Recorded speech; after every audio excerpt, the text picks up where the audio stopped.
A beautiful day here in Southwest Louisiana. Grateful to have you spending some time with us right here on the Katie McGrady Show on the Catholic Channel, Sirius XM, Channel 129. Always a pleasure to have you finding your way to our little corner of the radio world where we get to share thoughts and hopefully help you more fully understand what's going on in the Catholic world, maybe what's going on in your Catholic life, the various ways perhaps that you can live your faith more in the everyday. I'm, of course, Katie McGrady, and you're hanging out with me on Sirius XM Channel 129. Make sure you're following us over on social media, KDP McGrady on Twitter and Instagram, Facebook, Substack, YouTube, all the places. And of course, you can follow the Catholic Channel at the Catholic Channel over on Facebook and Twitter/X, whatever you prefer to call it. You won't find us on TikTok because it's a PSYOP, even if they're selling it. I'm always excited because I have this little monologue of ours at the beginning of every show to tell you a little bit of kind of what's going on, maybe in my life, maybe in the Catholic world, a lesson I've recently learned. And I have to tell you about an experience I got to have last night, an experience that kind of brought me back to, it flashed me back to in some ways, to my youth ministry days. For those, of course, who maybe don't know, for a number of years I was a parish youth minister. I was a youth minister in Chicago for a time, the land of Leo, as we can affectionately call it now. I was a youth minister here in the Diocese of Lake Charles for a number of years. I worked at a Catholic high school. My bread and butter for a long time was ministry to high school teens. Now, all of those teens that I worked with years ago have gone on to become adults, have gone on to become successful. Many of them have now gotten married and have children of their own. A number of my students graduated medical school this year, which I'm sure the day I walk into a former student's medical office and they have to prescribe me medication or operate on me, then I'll feel officially old. A handful of them have been ordained or are making their way through seminary. But I consider it a huge part of my own professional formation to have spent so many years in ministry with high school students. And myself to be a product, a direct product, I would say, of really good high school youth ministry. So all that being said, a few days ago, I got a text message. I was in Home Goods, of all places, looking for a dog bed for our very grumpy, old, smelly dog. And I got a text message asking if I was available to hop on a call last night to small group with some young people who are helping the National Federation of Catholic Youth Ministry craft the dialogue that we will be having with Pope Leo come November. Just to give a little bit of background, earlier this year, within weeks of Pope Leo being elected, the National Federation of Catholic Youth Ministry, who put on the National Catholic Youth Conference every other year in Indianapolis, Indiana, made a request. They'd like a 15-minute live video chat with the Holy Father. This is the premier youth event in America. It is the Bishops' Conference youth event. So a dialogue with the Holy Father, 15 minutes. The request was made, an answer was given, yes, but 15 minutes isn't long enough, we want 45. Okay, that's pretty impressive. And so in that 45-minute dialogue, young people and I'll be moderating the conversation, will be talking to Pope Leo about not just biographical details. The rule of thumb is we don't want to ask him questions that you could Google the answer to, but to have a conversation with the Holy Father and young people of the United States that will, of course, be viewed around the world, that is relevant to the teenagers and young adults of today. To talk to the Holy Father about what's on his heart and on his mind, and what kind of advice and wisdom and guidance he would offer to teenagers that he's getting to speak to in this digital encounter. It'll be live streamed across all the EWTN platforms. You'll be able to watch it come November. And of course, we're going to be talking about it on our show and perhaps even broadcasting from NCYC. We're working out some of the details for that. So last night was one of a couple of rounds of kind of pre-meetings with a select group of teenagers that had been handpicked to join a few of us adults in conversation to not talk about just the way this is going to go down with the Pope, but to workshop some questions, to workshop some of the conversations we want to have with Pope Leo, to make sure that the direction we're headed, the direction this conversation will go, that it's taking shape in a way that is actually relatable and engaging to young people who'd be watching it. You can throw a group of youth ministers and media professionals in a room, and we can come up with questions to ask the Holy Father. But if we're not actually talking to young people about the things they want to talk to the Holy Father about, then we're not doing our due diligence in making this an encounter worthy of young people. That's just an interview. This is a dialogue, and we want to actually engage teenagers in preparing for that. So there were a dozen teenagers and a few of us adults, and over the course of an hour and a half last night, I was struck by three things. And I tweeted about this, which is why I'm talking about it this afternoon, talking about it this afternoon here on SiriusXM, that in the course of the hour and a half or so that the young people and I and a few other adults had together, I was struck by the fact that we as a church have a whole lot to do in service to the young people of today. That we as a church have a lot that we need to help them with, but also we have a lot to learn from very savvy, very connected, very insightful teenagers who are ready in a lot of ways to do more. The way our conversation unfolded, and I'm talking about this because when I tweeted this, "Church, we've got to get to work," a number of people were like, "Elaborate, explain more." And so I thought to myself, well, I have a monologue on a radio show every afternoon. I guess I can elaborate there and post the audio or the video of it later if I really, really wanted to. There were three things that stuck out in the conversation with the young people that I really haven't been able to shake out of my head. Like, need to sit down and write an article about it. Obviously, I'm verbally processing with all of you here on radio right now. The first was, we broke off the young people into these four categories of conversation: witness, vocation, mental health, and sacramental life. And in these four little breakout rooms, we had questions to ask the young people, essentially, if this question were asked to the Holy Father. So one of the questions that I was working with my small group, we were talking about, how do you discern and listen to God's call? And how do you have the trust and the bravery to actually follow the call that God has given you in your life?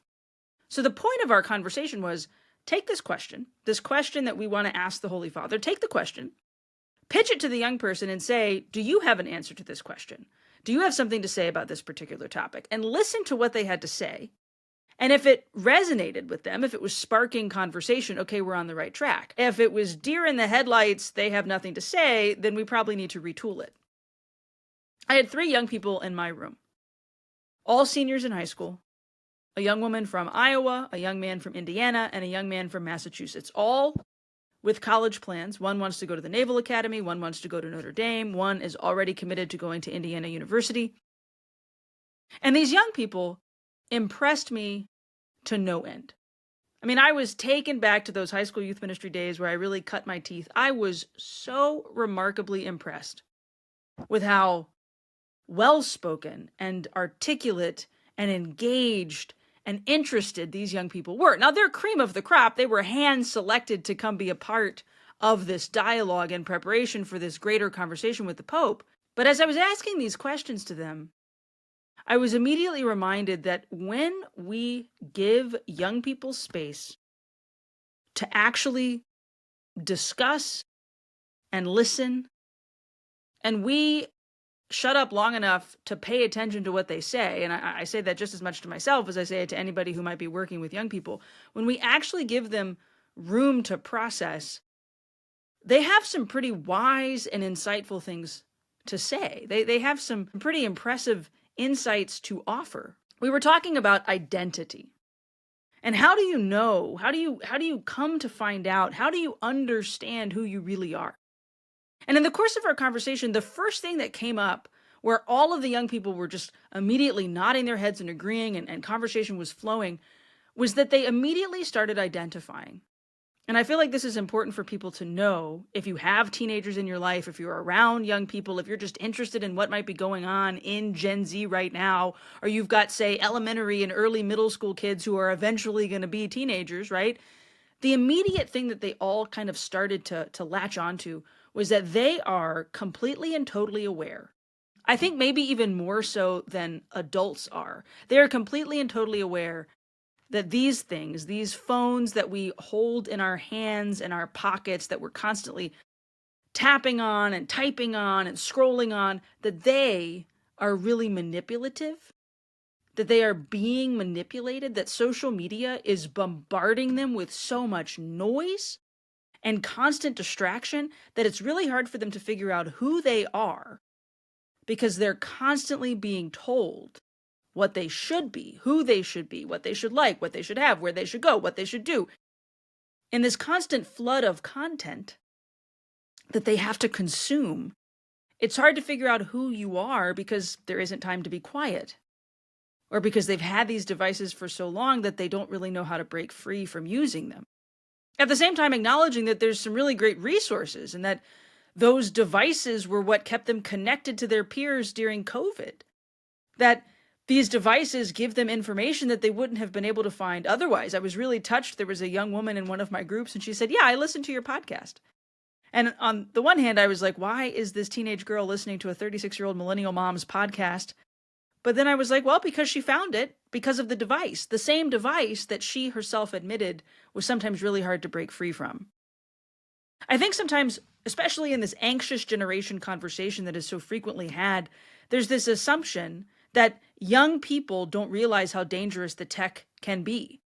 And I did not bring up the dangers of social media. I did not bring up my concerns about AI. I did not talk about devices. I asked a question about identity. And they proffered this idea that it's hard to figure out who you are when a supercomputer in your pocket that gives you access to everyone and everything all the time tries to tell you who you are. The second thing I was really struck by is that these young people were able to identify that they want to know what the church is all about, who the church is, and how they fit into the church. At the latter half of the conversation, we had all the young people back in a Zoom room together. So we'd broken off into some of these small groups, and then we came back in for this one large group processing. And we've been talking through these 4 categories: mental health, sacraments, witness, vocation. And we could just kind of open up the floor to the young people. Like, so what else would you maybe want to hear from the Holy Father? What else would you be interested to talk about with the Holy Father? What is coming up among your friends and among your peers? And they started talking about the future. Not the future in terms of we need the Holy Father to tell us his plans, or we need the Pope to tell us what's going to happen in the next 3, 4, or 5 years of the church's life. But to quote one of the young men directly, I just want to know that the church isn't going anywhere and that I'm a part of it.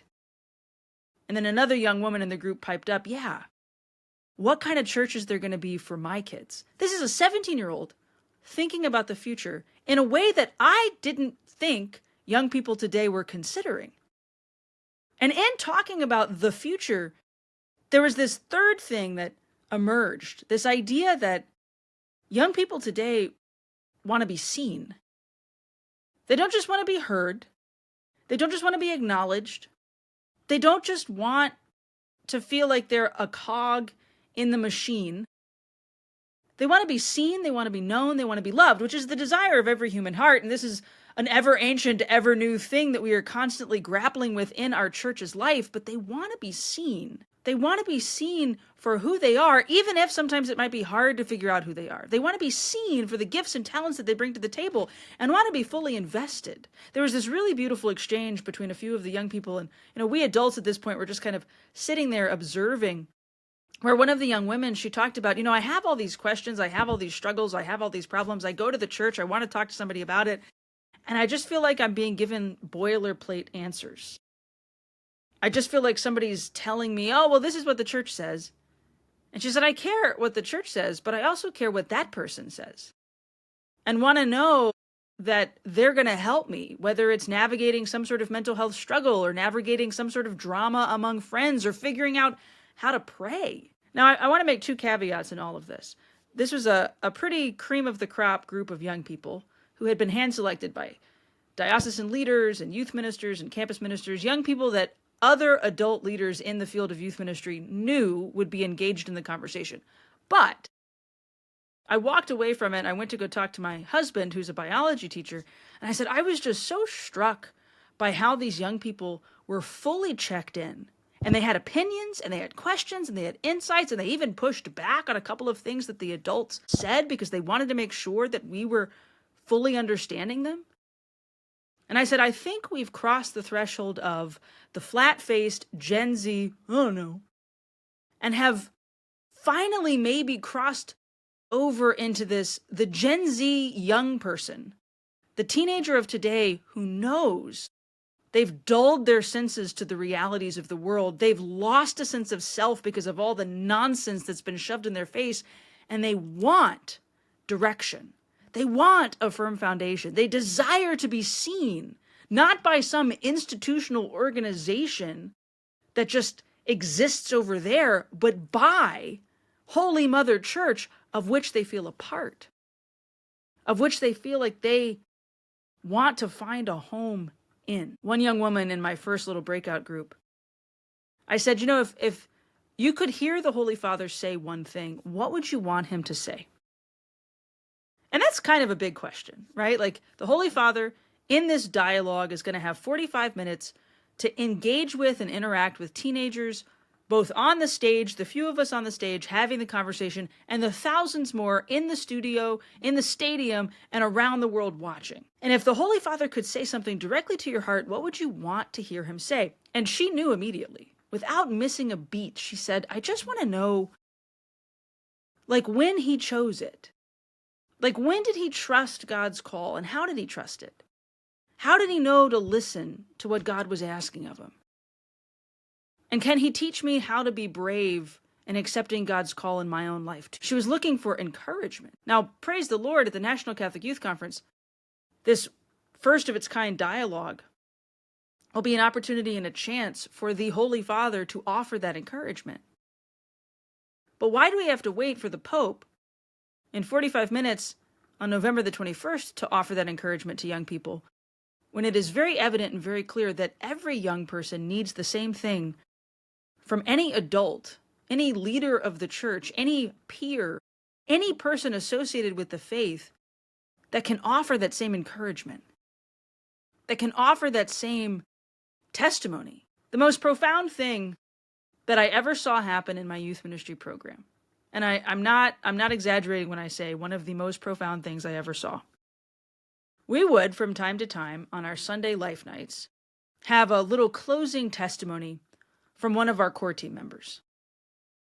I would always give the talk, or somebody would give the talk at the beginning that was kind of the teaching and catechesis, and then they'd go off into their small groups, and we'd come back for some kind of a prayer experience or closing activity, and on occasion, like once a month or so, we would have one of our core members give a testimony. And the core members that we had volunteering, these are salt-of-the-earth, hardworking people, not theologians, not radio hosts, not speakers, people engaged with the program who came to volunteer, a lot of my friends that I'd coerced into helping. And we had this one core team member who had only volunteered because his wife made him.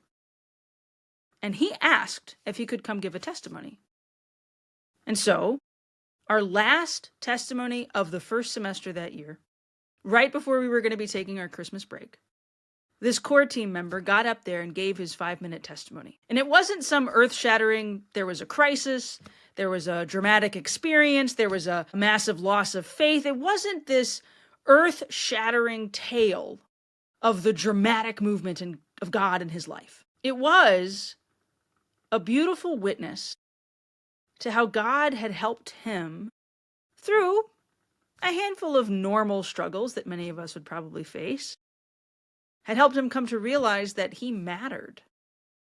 And that even if he didn't have that theology degree, or even if this was the only talk he ever got to give, and I remember him joking, and I hope it is because I don't want to be up here, that the Lord can still work in anyone's life. It was one of the most beautiful witnesses I've heard an adult give before to a group of teenagers. And one of the freshmen in our youth ministry program, our Life Teen program, was so deeply moved that he went on to ask that core team member to be his confirmation sponsor over a year later because he was so inspired by what he said. And when I asked, what was it about what Josh said that moved you so much?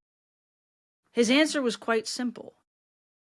He made me feel seen. Everybody always talks about the dramatic moments. Everybody always talks about the lightning bolt moments. But Josh talked about the ordinary, everyday faith. The young people last night, in expressing their awareness of the challenges of online culture and the noise they're bombarded with, their desire to be engaged in the church, both in the future and now, their hope of being seen, of discovering their identity, of being formed. All of that. Yes, in dialogue with the Holy Father, it'll be quite profound for them to more fully understand, but any of us, not just the Pope, can begin to engage with the young people of the moment to help them navigate this. I say all of this with one kind of final little caveat. It was incredible to be a fly on the wall for these conversations and to help lead one of these small groups in dialogue with the teens. The efforts, of course, all going towards preparing for the National Catholic Youth Conference and the one-of-a-kind dialogue, the first-of-its-kind dialogue we're getting to have with Pope Leo live on Friday, November the 21st. I was told last night there are less than 400 in-person tickets available for the National Catholic Youth Conference. So if there's a teenager in your life who wants to go to NCYC, now is the time to sign up. You can go to ncyc.info and all the information will be available online.